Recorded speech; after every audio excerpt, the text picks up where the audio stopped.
Thanks God. Pauwi na rin sa bahay. Okay na, nakapasa na ako sa interview. Bali, meron na akong interview na isa this July. Final interview. Pero pinagre-requirements na ako. Pakita ko sa inyo yung requirements list.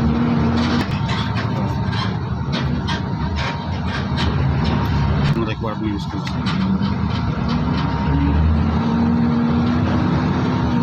Yun. English yung salitaan kaya medyo dinugo ako, nosebleed talaga. Buti na lang kahit paano sa tagal kong nakipag-usap sa mga ibang lahi, medyo natututo naman ako. Ayun. So, okay na, nakapasa na rin sa wakas.